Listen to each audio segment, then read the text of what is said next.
Hello friends, स्वागत है आपका हमारे यूट्यूब चैनल पर। इस चैनल पर आपको बिल्कुल आसान एवं सरल भाषा में आपको हर एक टॉपिक को समझाया जाएगा, ताकि जो लोग सेल्फ स्टडी करते हैं या जिन लोगों को कुछ टॉपिक में डाउट रहता है, वो सब डाउट एकदम बिल्कुल बेसिक से आसान भाषा में कराया जाएगा। तो चलिए शुरू करते हैं। सो भाई साहब, देख रहे हैं कि ये हमारा 12th क्लास और फिजिक्स चैप्टर 1 है, वैद्युत आवेश तथा क्षेत्र। तो इसमें हम आज पढ़ेंगे आवेश किसे कहते हैं, आवेश के प्रकार। और आवेश में इसमें बहुत सारे नोट पॉइंट भी हैं, जो बिल्कुल परीक्षा में हर साल एकदम भर भर के क्वेश्चन पूछे जाते हैं। तो चलिए शुरू करते हैं। और विद्युत आवेश है, इसे थेल्स आवेश के नाम से भी जाना जाता है। तो कभी कभी पेपर में पूछ देता है थेल्स आवेश, तो कंफ्यूज ना होइएगा। थेल्स आवेश को वैद्युत आवेश भी कहते हैं। विद्युत का वह गुण जिसके कारण वह वैद्युत प्रभाव तथा चुंबकीय उत्पन्न करता है या उसका अनुकरण करता है, वह विद्युत आवेश कहलाता है। तो एग्जाम्पल में ले सकते हैं कांच की छड़ को रेशम के कपड़े से रगड़ना। तो चलिए देखते हैं अब आवेश के प्रकार। तो आवेश के दो प्रकार दिखते रहे हैं। एक धनावेश है, एक ऋणावेश है। तो ये जो धनावेश है, ये प्रोटॉन के पास पाया जाता है, और प्रोटॉन में इलेक्ट्रॉन की कमी होती है, इसलिए इसे अगतिशील कहते हैं। और ये जो ऋणावेश है, इसमें इलेक्ट्रॉन की अधिकता होती है। आप इस पे देख सकते हैं, ये माइनस का चिन्ह होता है, इसलिए इसमें वृद्धि होती है, और ये गतिशील होती है। तो ये एकदम बिल्कुल बेसिक भाषा में दे सकते हैं एकदम।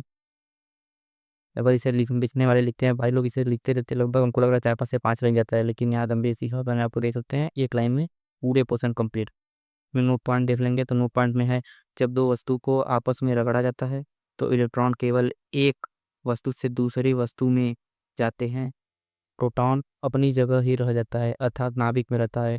जैसे कि हम देख सकते हैं कि वो ये वस्तु है और दूसरी वस्तु है, तो एक वस्तु से दूसरी वस्तु में जो आपस में रखते हैं, तो उसमें से इलेक्ट्रॉन जो है वो केवल दूसरी वस्तु में जाता है, और जो प्रोटॉन होता है वो अपनी जगह ही रहता है, फिर नाभिक में ही रहता है। तो अभी देखते हैं, समान प्रकृति के आवेश के भी प्रतिकर्षण बल कार्य करता है। समान बल जैसे कि हम देख सकते हैं, समान में जैसे कि देखिए, ये प्लस है, ये प्लस है, तो इसमें क्या हो रहा है, सी ये समान है, समान आवेश है ना। देखिए ये भी आवेश प्लस, ये धनावेश दोनों समान है, तो इसमें प्रतिकर्षण बल होगा। तो प्रतिकर्षण में क्या होता है कि ये जो है दूर दूर जाते हैं। देखिए ये इस दिशा में जा रहा है, ये इस दिशा में जा रहा है, दूर दूर का, इसे समान प्रकृति कहते हैं। और तो चलिए अब यहाँ पे ये नेक्स्ट पेज पे आ जाते हैं। तो ये है सजातीय आवेश। सजातीय आवेश दिख रहे हैं, नाम से ही पता चल जा रहा है, एकदम नाम में ही पूरा, इसकी हेडिंग में ही पूरा आंसर छुपा है। सजातीय आवेश मतलब एक तरह से समान प्रकृति के आवेशों को सजातीय आवेश कहते हैं। एकदम बेसिक एक लाइन में ये 1 नंबर में अक्सर पूछा जाता है, सजातीय विजातीय आवेश। तो इसमें देख सकते हैं आप एकदम विजातीय आवेश, एकदम हेडिंग में ही आंसर है। देखिए विपरीत प्रकृति के आवेश को विजातीय आवेश कहते हैं। एकदम सरल पता है भाई साहब, एकदम सरल। और देखिए यहाँ पे ये मोस्ट इंपॉर्टेंट है भाई एकदम, मतलब यहाँ से हमेशा सवाल पूछे जाते हैं, हमेशा। आप देख सकते हैं भाई, यहाँ पर लगभग 1 नंबर तो बहुविकल्पी में अवलोकन क्वेश्चन में हर साल पूछे जाते हैं। ये आप UP board, Bihar board, Rajasthan board, आप इसमें जिसमें देखेंगे हर साल पूछे जाते हैं इस क्वेश्चन। तो चलिए यहाँ पर देखते हैं। तो ये जो है आवेश का मात्रक होता है, ये 2 पद्धति में होता है, एसआई पद्धति, एनकेएस पद्धति। तो दोनों में देख लेते हैं, हमेशा लगभग पूछा जाता है। जैसे कि यहाँ पर एसआई पद्धति में आवेश का मात्रक, एसआई पद्धति में क्या होता है, तो भाई साहब ये होता है गुलाम में लिए, एकदम हेडिंग दार होता है।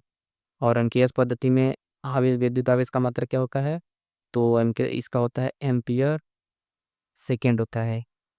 और देखिए ये जिस पे स्टार बना है, समझ जाइए कि एकदम लगभग पूछता है, हर साल पूछता है।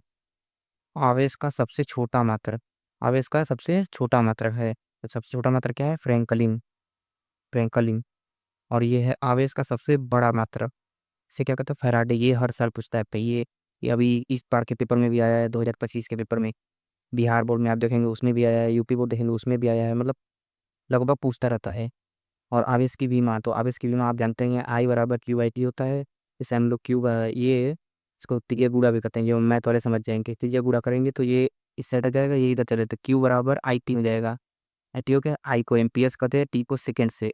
तो ये क्या हो जाएगा, एम्पियर को ए से, समय को टी से व्यक्त करते हैं, तो ये इसकी विमा हो जाएगी ए टी। देखिए 1 कूलाम बराबर 1 एम्पियर प्रति सेकेंड होता है, प्रति नहीं, सॉरी प्रति नहीं होगा, इंटू ए। पूरे टॉपिक ये मोस्ट इंपॉर्टेंट है भाई साहब, इसे पढ़ना मतलब समझ जाइए आप एकदम। लगभग पूछते हैं यहाँ से, जैसे कि यहाँ लिख रहे हैं प्रोटॉन पर आवेश। प्रोटॉन पर आवेश कितना होता है, तो 1.6 इंटू 10 पावर -19 गुलाम होता है। और यहीं पर इलेक्ट्रॉन पर प्रोटॉन आवेश देखने हैं, तो जब इलेक्ट्रॉन पर आवेश पूछेगा तो वहाँ पर क्या होता है, 1.6 जो कि माइनस में रहेगा, -1.6 इंटू 10⁻−19 कूलम। दोनों सेम है, केवल स्टार्टिंग में देख सकते हैं आप प्लस माइनस अकेला है। तो आप इसे ऐसे भी याद रखते हैं, जो प्लस है वो प्रोटॉन, जो माइनस है वो इलेक्ट्रॉन। एकदम आसान भाषा में बस ऐसे याद कर लीजिए, ये प्लस हो प्रोटॉन, माइनस है तो इलेक्ट्रॉन। अब आ जाइए यहाँ पर, ये है अल्फा कण। अल्फा कण पर आवेश पूछता है, ये भी लगभग पूछता रहता है। इसे हम बोलते हैं 3.2 इंटू 10⁻−19 कूलम। और यहाँ पर ये देख सकते हैं, ये इलेक्ट्रॉन है। ये इलेक्ट्रॉन का क्या है, द्रव्यमान है, द्रव्यमान। तो इसका क्या होता है, इसका होता है 9.1 इंटू 10⁻21 kg। फिर उसके बाद क्या होगा, ये है मूल आवेश। मूल आवेश की परिभाषा आप देख लीजिए, ये उतना पूछता तो नहीं है लेकिन जानते रहिए। जो मैंने मेन मेन था उसे मैंने स्टार नोट ये करके आपको दिखा दिया है।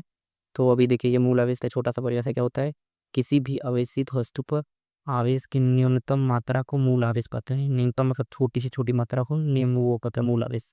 हाँ, जहाँ स्टार लगा हुआ है एकदम मेन मेन है, और जहाँ पर नो पॉइंट बचा इंपॉर्टेंट है, ये सब एकदम मेन पॉइंट है भाई, सभी से एकदम पढ़ लीजिएगा, रट डालिएगा।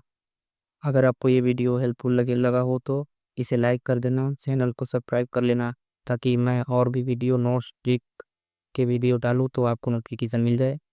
कमेंट्स में ज़रूर बताइएगा कि आपको किस टॉपिक पर सबसे ज़्यादा मुश्किल होती है, तो मैं उस टॉपिक पर एकदम जल्दी से वीडियो आपको तैयार कर दूँगा, जो कि एकदम बेसिक रहेगा और आपको एकदम मतलब डिटेल में समझाऊँगा। एकदम बेसिक पॉइंट से एक लाइन में एकदम पूरी जानकारी रहेगी, नंबर कटने की कोई संभावना नहीं रहेगी, एकदम बेसिक समझाऊँगा और एकदम पॉइंट बाय पॉइंट बताऊँगा। तो मिलते हैं अगले वीडियो में, कब तक के लिए बाय, थैंक्स सो मच।